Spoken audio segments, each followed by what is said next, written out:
we are going to show you now how can you automate the process of monitoring social media. To accomplish this, we are going to use Power Automate. You can see it here, the home page. And to do that, we are going to go to the Create section on the left side menu. And then we are going to choose Automated Cloud Flows. These are flows that use exclusively cloud services or online services.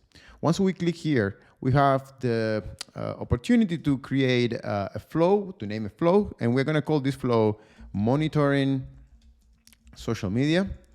And in this particular case, we are going to monitor for Twitter post. So we are going to look for tweets, and we are going to look for the Twitter connector. So we select the Twitter connector, and then we click Create. After we do that, we are being redirected to the first step in our flow. So a flow is made of different steps. So here you can add, as you can see, new steps. And here we are going to sign in into Twitter. So we need a Twitter account. So Power Automate is able to connect to that, and through that way, extract all the information it needs from Twitter to verify, to monitor what is happening in this social media website. So we're going to click on Sign In. And then a pop-up appears. So let me show you what the pop-up looks like. There you go. So here you have the pop-up. And now we are going to type in our password of this account. So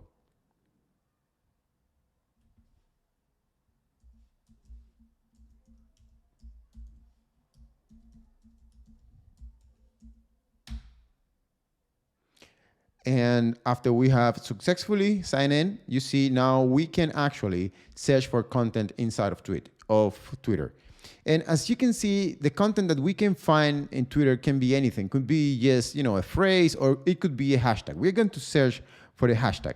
But we could also monitor the activity of certain users. So if you look at here, for instance, you can see a tweet from a certain user, or we can use a logical operator to search for love or hate. We can search for different phrases, but in this particular case, again, we're going to search for a hashtag. So we're going to search for low code, no code. Alrighty. And after this, we want to go to the next step. Here you can see add to the next step, and we want to add the next step after this hashtag has been found in Twitter. And mind you, this will search for all tweets that actually are using this hashtag in Twitter. So you click here, and to simplify this process, we are going to connect ourselves with Outlook. So we're going to search here for the Outlook connector, Outlook. And Outlook in this particular case is going to be the easiest connector to use because I'm using my Microsoft 365 account, as you can see here. So I'm logged with this account, and this will be the same account that the Office 365 is going to be signing up with. So I select this, and then I will select send an email. So I will be sending an email through this account to any other account when a tweet with the hashtag that I selected up here appears. Okay, so as you can see, there's no need to actually register any service because we are working inside of that environment.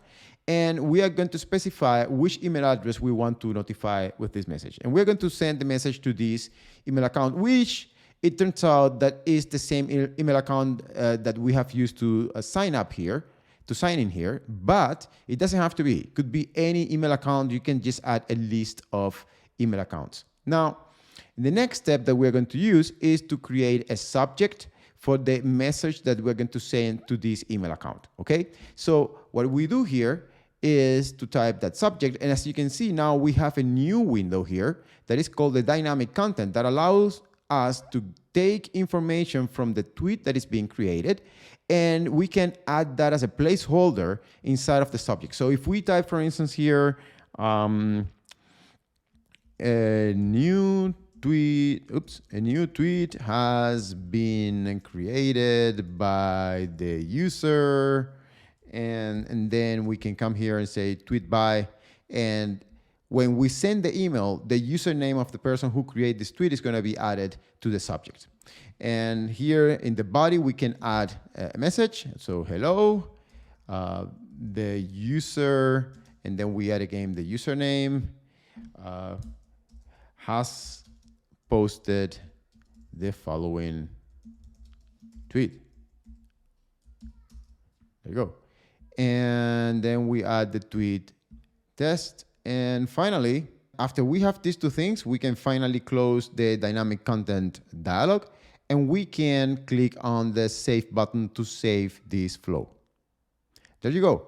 Now we see here we are saving our flow, and now we see the notification that our flow is ready to go, and we recommended you to test it. Now, how can you test a flow that you just created? Well, the first thing that is recommended is that you go to the flow checker and you check if there were some errors or warnings while your flow was created. We see in this case that there was no error, and now we can go to the test. And here we have the possibility to actually test that our flow effectively works. And the way we are going to do this now is we are going to use manually. Now, there is also the automatical version of the test, but for this we need a previous run. So if we have done previous runs, we can choose automatically, and it's going to search for a tweet that has been used before, and it's going to trigger the whole cascade if it's possible. But since we don't have any tweets, we are just creating this from scratch. We are going to use manually, and then we click test, and this should be enough to create the test. Now, Power Automate now is waiting for a tweet with this hashtag. And what we're going to do is that we're going to switch to our Twitter account, as you can see here, and we are going to create a tweet. So, hello, we are creating a test tweet with the hashtag, and now we use low code, no code. And we post this tweet. There you go. And once the tweet has been posted, we can go back to the Power Automate portal, and you still see here this waiting for the detection of the tweet. And if you wait a couple of seconds, then we are going to see that our flow ran successfully. So we see we have the first step of the flow, which has been to detect the post, has been successfully executed. And then the second step, which is sending the email to the address that we assign, so was also executed successfully. So let us check that that's indeed the case. So as you can see, a new message has arrived, and this message has, in the subject, a new tweet has been created by the user efficacy review. So if we go back here and we check our form, see, this is exactly what we created. And then if we open the email, we're going to see, hello, we're creating a test tweet with the hashtag low code, no code. And that's exactly what we added here. So we are adding that message.